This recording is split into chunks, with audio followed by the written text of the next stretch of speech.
कहते हैं जब प्रोफेशनल लाइफ रंग लाती है तो पर्सनल लाइफ थोड़ी फीकी पड़ जाती है। गलत, बस बैलेंस जरूरी है। जैसे एक्स्ट्रा लाल और एक्स्ट्रा तेज एक ही चिली पाउडर में हो सकते हैं। नेचुरल रेड और तीखेपन का परफेक्ट बैलेंस है सुरुचि तेजा लाल चिली पाउडर। खाने में हो रुचि तो घर लाइए सुरुचि। नमस्कार, अब वक्त हो गया है वीकेबी टॉप 10 का। तो आइए देखते हैं देश और दुनिया की टॉप 10 खबरें।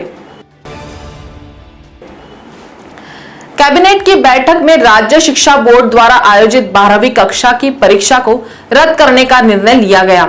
राज्य आपदा प्रबंधन प्राधिकरण की मंजूरी के बाद इस निर्णय के बारे में उच्च न्यायालय को सूचित किया जाएगा। बिना परीक्षा लिए 12वीं की परीक्षा का परिणाम कैसे देना है, इसका फॉर्मूला शिक्षा विभाग तय करेगा। 9वीं, 10वीं और 11वीं कक्षा के अंकों का औसत निकाल कर रिजल्ट देना है, यह एक विकल्प है। लेकिन समस्या यह है कि 11वीं की परीक्षा पिछले साल नहीं हुई थी। मुंबई की मेयर किशोरी पेडनेकर ट्विटर पर जमकर ट्रोल हो रही है। दरअसल किशोरी पेडनेकर ने एक इंटरव्यू को अपने ट्विटर हैंडल पर शेयर किया था।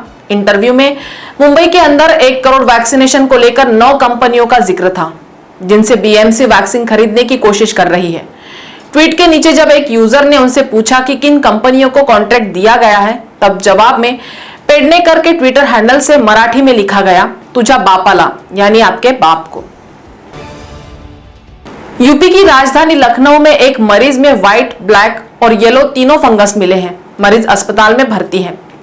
डॉक्टरों के मुताबिक फंगस का पता शुरुआती चरण में लग गया है, इसलिए मरीज की हालत अभी बहुत गंभीर नहीं है। गाजियाबाद के बाद यह देश का दूसरा मामला है। मरीज का नाम सरस्वती वर्मा है। वह 63 साल की है। 1 महीने पहले उनकी रिपोर्ट नेगेटिव आई थी। बाद में चेहरे में भारीपन, आंख व सिर में दर्द शुरू हो गया। अस्पताल में भर्ती हुई तो जांच में यह हैरान करने वाला सच सामने आया। मानसून केरल पहुंच चुका है। इसके सभी मानक पूरे हो गए हैं। वहां झमाझम बारिश हो रही है। दक्षिण पश्चिम मानसून के केरल में पहुंचने की स्थितियां कुछ दिन पहले ही बनना शुरू हो गई थी। हालांकि इस बार मानसून समय से 2 दिन देरी से है। निजी एजेंसी स्काईमेट पहले ही अनुमान जता चुकी है। इस बार बारिश सामान्य से बेहतर 103% होगी। फिलहाल दक्षिण अरब सागर के निचले स्तरों में पछुआ हवाएं चल रही है। केरल तट और उससे सटे दक्षिण पूर्वी अरब सागर में बादल छाए हुए हैं।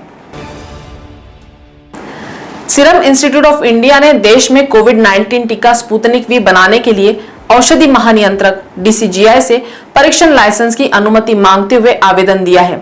सूत्रों ने गुरुवार को यह जानकारी दी। पुणे स्थित कंपनी ने विश्लेषण और जांच के लिए भी परीक्षण लाइसेंस की मंजूरी दिए जाने का अनुरोध किया है। इस समय डॉक्टर रेड्डीज लेबोरेटरीज भारत में रूस के स्पुतनिक वी टीके का उत्पादन कर रही है, एक सूत्र ने बताया। सीरम इंस्टीट्यूट ऑफ इंडिया ने भारत के औषधि महानियंत्रक DCGI को बुधवार को एक आवेदन दिया है, जिसमें कोविड-19 टीके स्पुतनिक वी के भारत में निर्माण के लिए परीक्षण लाइसेंस दिए जाने की अनुमति मांगी गई है। अमृतसर में कैप्टन सरकार के पूर्व मंत्री नवजोत सिंह सिद्धू की गुमशुदगी के पोस्टर लगने के बाद अब गुरदासपुर के सांसद व एक्टर सनी देओल के पठानकोट में गुमशुदा होने के पोस्टर लगाए गए हैं। ये पोस्टर बस स्टैंड और रेलवे स्टेशन पर लगाए गए हैं। पोस्टरों पर लिखा है गुमशुदा की तलाश। आगे लिखा है कि जिस किसी को भी सनी देओल मिले वह यूथ कांग्रेस पठानकोट को संपर्क करे, उचित इनाम मिलेगा। यूथ कांग्रेस महासचिव वरुण कोहली ने पोस्टर जारी किया है। बिहार के गया में DSP पद पर तैनात रहे कमलाकांत के खिलाफ एक नाबालिग से कथित बलात्कार के आरोप में प्राथमिकी दर्ज की गई है। वह इस समय पटना में कांस्टेबल केंद्रीय चयन बोर्ड में OSD के पद पर तैनात है। पूरा मामला करीब 4 साल पुराना है, जिसमें DSP के खिलाफ 27 मई को FIR दर्ज की गई। पुलिस में यह मामला कोई और नहीं बल्कि उनकी पत्नी खुद लेकर गई। रेप पीड़िता की आपबीती सुनने के बाद उन्होंने यह फैसला लिया। भारत में कोरोना की संभावित तीसरी लहर ज्यादा घातक हो सकती है। इसके और गंभीर परिणाम हो सकते हैं। SBI की रिपोर्ट में कहा गया है कि तीसरी लहर 98 दिन तक कोहराम मचा सकती है। इस दौरान दूसरी लहर के मुकाबले 1.8 गुना अधिक केस आएंगे, जबकि दूसरी लहर में पहले के मुकाबले 5.2 गुना अधिक केस आए थे। हालांकि यह भी अनुमान लगाया जा रहा है कि कोरोना वायरस के खिलाफ बेहतर तैयारी के जरिए इससे होने वाले प्रभाव को कम किया जा सकता है। पश्चिम बंगाल की मुख्यमंत्री ममता बनर्जी ने गैर भाजपा सरकारों से अपील की है कि वे केंद्र की तानाशाही मोदी सरकार के खिलाफ तनकर खड़े हो। अगर ऐसा नहीं किया तो केंद्र की नरेंद्र मोदी सरकार अपनी योजना में कामयाब हो जाएगी और संघवाद को पूरी तरह से ध्वस्त कर देगी। उन्होंने शोले के गब्बर के अंदाज में कहा, जो डरते हैं वो मरते हैं, दोहराते हुए उन्होंने कहा कि बंगाल ने कभी हारना नहीं सीखा, हम हमेशा अपना सिर उठाकर चलेंगे।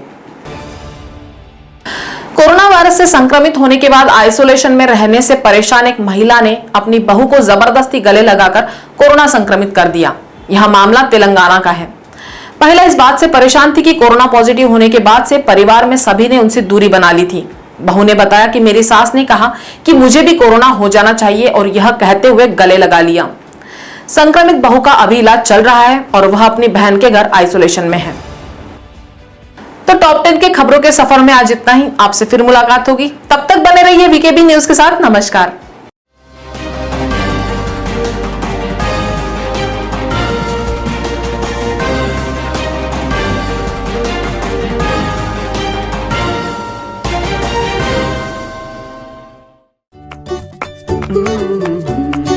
कहते हैं जब प्रोफेशनल लाइफ रंग लाती है तो पर्सनल लाइफ थोड़ी फीकी पड़ जाती है।